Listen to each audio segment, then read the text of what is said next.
Hi hello friends welcome back to our channel. இப்போ நம்ம பார்க்க போகிறது பார்த்திங்கன்னா ஒரு கண்டினியூட்டி வீடியோன்னு கூட சொல்லலாங்க. ஜூலை 5 2026 வடுக வலயத்தில் நடந்த மாரியம்மன் சௌடேஸ்வரி அம்மன் திருக்கோவிலோட குடமுழுக்கு விழாவில் ஈவினிங் என்ன நடந்துச்சு அப்படிங்கிறத நம்ம பார்க்க போகிறோம். ஆல்மோஸ்ட் பார்த்திங்கன்னா மத்தியானம் போய் நான் என் குழந்தைய வீட்டுக்காரர் என் குழந்தைய எங்கள் சின்ன மாமியார் கொழுந்தனார் எல்லாம் போய் நல்லா சாப்பிட்டுட்டு ரிட்டன் வந்துட்டேன். ஏன்னா அதுக்கு முன்னால் வந்துட்டு அவர் போய் சாப்பிட விட்டு மாற்றினோம். காலையில் நான் சாப்பிட்டுட்டு அவரை மாற்றி விட்டுருந்தேன் பாப்பா பக்கத்தில் பார்த்துக்கிறதுக்கு. சரி அப்படியே வந்துட்டு சரி சரி உண்டை கலக்க கொஞ்ச நேரம் இது பண்ணிக்கலாம், சரி கிளம்பலான்னு பார்த்தா இல்லை சாமிக்கு நம்ம வீட்டில் இருந்து சீர்தட்டு போகுது அப்படின்னு சொல்லிட்டு மாமியார் சின்ன மாமியார் சொன்னாங்க. சரி ரெடி ஆகலான்னு சொல்லிட்டு நானே நாங்கள் குழந்தை எல்லோரும் ரெடி ஆகிட்டோம்.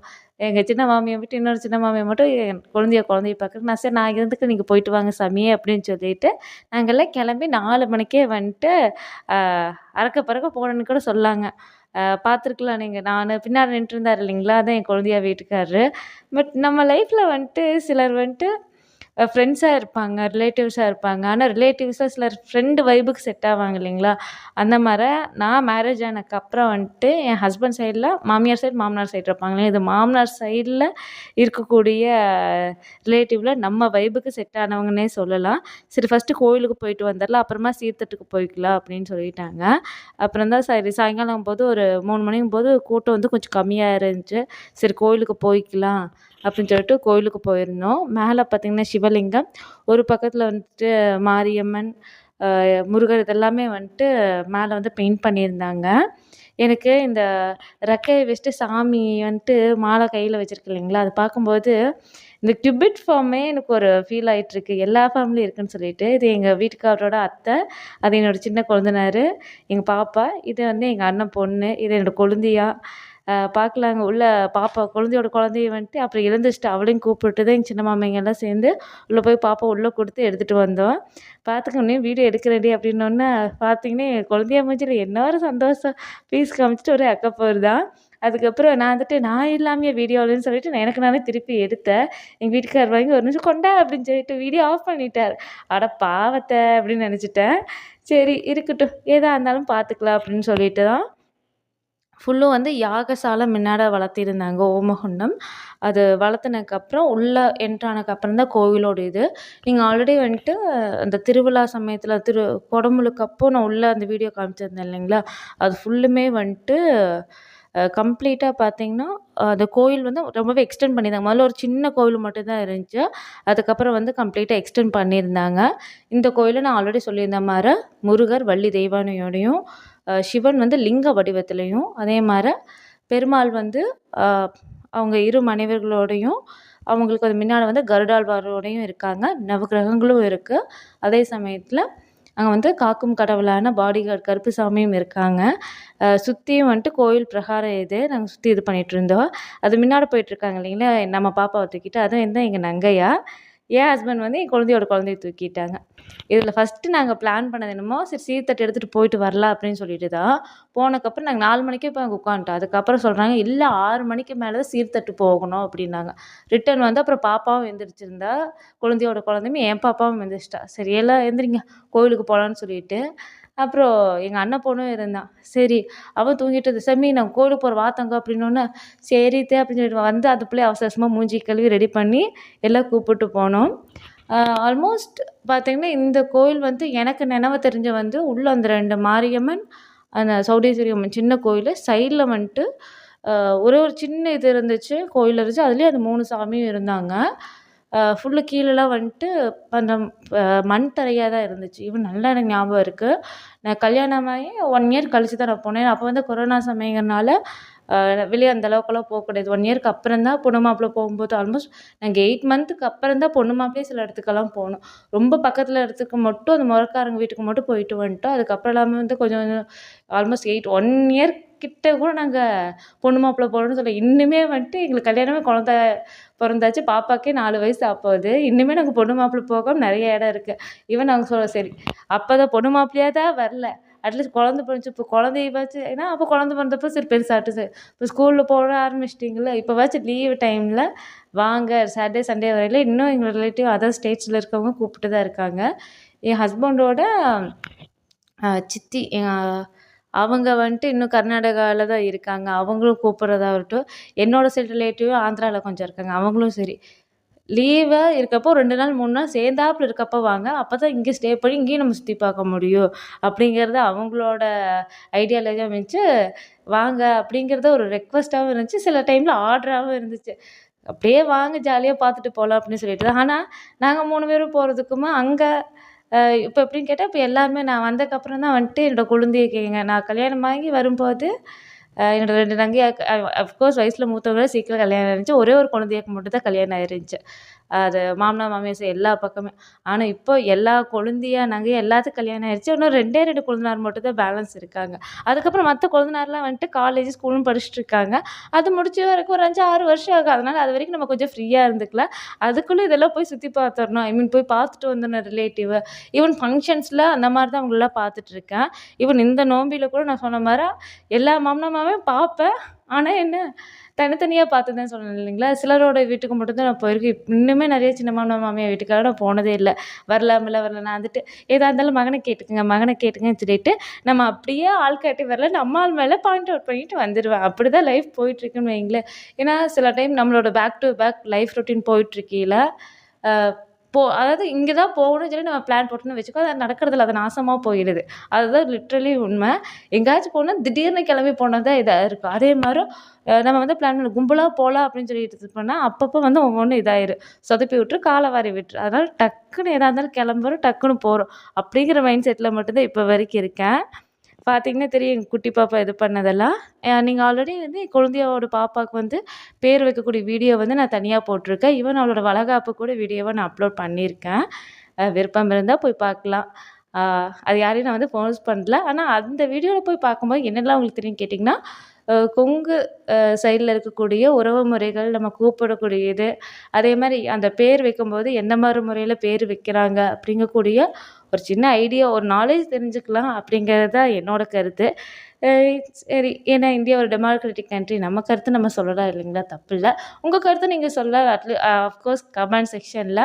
நம்ம சேனல நீங்க ஃபர்ஸ்ட் டைமா பார்க்குறதா இருந்துச்சுன்னா, மறக்காம சப்ஸ்கிரைப் பண்ணிட்டு சப்போர்ட் பண்ணுங்க. உங்க ஃப்ரெண்ட்ஸோடையும், ஃபேமிலி மெம்பர்ஸோடையும் ஷேர் பண்ணிட்டு, அவங்களையும் அப்படியே சப்ஸ்கிரைப் பண்ண சொல்லிட்டு, அப்படியே சப்போர்ட் பண்ண சொல்லுங்க.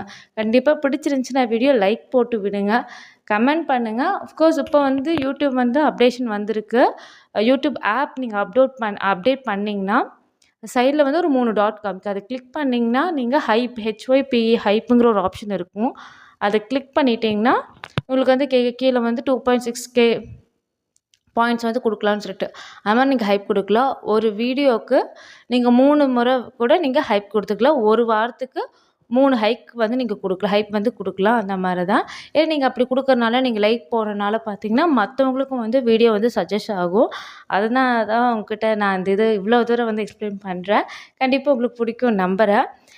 ஒவ்வொரு இதுக்கா கும்பிட்டு கடைசியில வந்துட்டு முருகரோடது, பெருமாளோடதெல்லாம் இருந்து சாமி கும்பிட்டுட்டு சுத்தி வந்தோம். ஆனா, ஜூலை மாதம் சொல்லவா வேணுங்க. காத்துனா காத்து, உங்க வீட்டு காத்து, எங்க வீட்டு காத்து. அதாவது ஆனி மாசம் எண்டுக்கே இந்த காத்து பொல பொலன்னு பொழக்குதே, ஆடி மாசம் எப்படி இருக்கும்? அப்படிங்கிறது மட்டும் தான் என்னோட பெரிய டவுட்டு, ஆச்சரியம் அந்த மாரி இருந்துச்சு. பொதுவாவே சொல்லுவாங்க, ஆடி மாசம் அம்மி பறக்கும்னு சொல்லிட்டு. அது பழமொழியே வந்து சில பேச்சு வழக்கு மரபுல வந்து மாறுன மாரி எனக்கு ஒரு ஃபீலு. அதோட உண்மை தன்மை என்ன அப்படிங்கிறது அந்த பழமொழியோடது பார்க்கும்போது, ஆக்சுவலி ஆடி காத்து பறக்கும்போது நீங்களே பார்த்துருக்கலாம். சாதாரண காத்தா பறக்கும். பேய் காத்து, பிசாசு காத்துங்கிற ரேஞ்சில தான் இப்போ அப்படியே அடிச்சு தூக்கி வீசிட்டு இருக்கு. தலைவன் பட்டைய கிளப்புவாப்படி வாயு பகவான். அப்போ அம்மா நோய்க்குரிய கிருமிகள் வந்து நெறைய இருக்கும் இல்லைங்களா? அது வந்து காத்துலயும் பரவக்கூடிய இதாவும் இருக்கும். ஈவன் நம்ம தும்முறது இது எல்லாத்துலயும் வந்து அந்த அம்மா நோய் கிருமி வந்து பரவிட்டு இருக்குன்னு வச்சுக்கலாமா. அம்மை நோயோட கிருமி அதான் ஆடி காத்துல அம்மை கூட பறக்கும். அது மாரி ஏன்னா தண்ணியா இருக்கு, சீக்கிரம் பரவும் அப்படிங்கிற மாரி முன்னோர்களோட அந்த நம்பிக்கை இருந்திருக்குது. என்னாகும் காத்துல பறக்கும். அதனால நம்மளுக்கும் வந்துரும். அப்படிங்கக்கூடியதா வந்துட்டு அவங்க அப்ப சொல்லியிருக்காங்க. ஆடிக்காற்று அம்மையும் பறக்கும். அதுவே பேச்சு வழக்குல மாறி தான் வந்துட்டு அம்மியும் பறக்கும். ஆனா அம்மி கல்லெல்லாம் வந்து காத்துல பறக்கறக்கு வாய்ப்புகள் வந்து இப்பொழுதைக்கு எனக்கு தெரிஞ்சு 0.00% கூட சொல்லலாம். ஏன்னா அவ்வளோ பெரிய கல் வந்து பறக்கிறதுங்க இது இல்ல. பேச்சு வழக்குல நிறைய மாறி இருக்கக்கூடிய வார்த்தைகள்ல அந்த அம்மைங்கிறது, அம்மிங்கிறது மாறி இருக்குங்க. ஏதோ எனக்கு தெரிஞ்ச ஒரு பழமொழியோட இது. இன்னும் சில பழமொழியோட நான் பார்ப்பேன். சரி, ஒவ்வொன்றா வரையில ஒவ்வொன்றா பார்த்துக்கலாம். எனக்கு தான் இந்த காத்த பார்த்தோன்னே இந்த ஆடி காத்து அப்படிங்கிறது ஞாபகம் வந்துச்சு. சரி, ஆனி முடிஞ்சு ஆடி வரும்போது தள்ளுபடி அது இதுனெல்லாம் போயிட்டுருக்கும். சரி, அத அப்புறமா நம்ம பார்க்கலாம். இப்போ கோயில்ல இருக்கக்கூடிய வீடியோ எல்லாமே பார்த்துடலாங்களா? சுத்தி வரையில காத்தோ காத்து. அப்படி இருந்தாலும் சரி, நான் சாமி கும்பிட்டே தீருவேன்னு சொல்லிட்டு தான் அங்க வந்துட்டு அ ஒரு ரொம்ப நான் வழக்கமா விபூதி தருவாங்க. இந்த கோயில பொறுத்தளவுக்கு பார்த்தீங்கன்னா, சாம்பல் வந்து டார்க்கா என்ன ஃபார்ம்ல இருக்கோ, அதே இத தான் நம்மளுக்கு குடுப்பாங்க. அதுதான் இந்த கோயிலோட இன்னொரு சிறப்புன்னு கூட சொல்லலாங்க. சுத்தி வந்துட்டு அந்த சாமி விக்கிரகத்த பழைய சாமியோட உருவம் இந்த சிலையெல்லாம் இருந்திருக்கும் இல்லைங்களா? அங்க சின்ன சின்னதா வச்சிருந்தது. அது எல்லாமே வந்து கும்பிட்டுட்டு நவகிரகங்களும் கும்பிட்டு, அ கருப்பராயரும் கும்பிட்டு வந்துட்டோம். எனக்கு இப்போ வரைக்கும் ஒரு டவுட் இருக்கு. சிலர் வந்துட்டு நவகிரகங்கள வந்து 3 முறை தான் சுத்தணும்னு சொல்றாங்க. சிலர் வந்து 9 தடவ சுத்தணும். அந்த 9 தடவையும் 2 இது விதமா சொல்றாங்க. 9 தடவையும் வந்துட்டு ஒரே மாரி தான் சுத்தணும். சிலர் வந்து 7 தடவ வந்துட்டு இடமிருந்து வலம், 2 தடவ வந்து வலமிருந்து இடம்னு சுத்தணும் அப்படிங்கிறத சொல்லிட்டுருக்காங்க. இப்போ வரைக்கும் அது கன்ஃப்யூஷன்லேயே இருக்கு.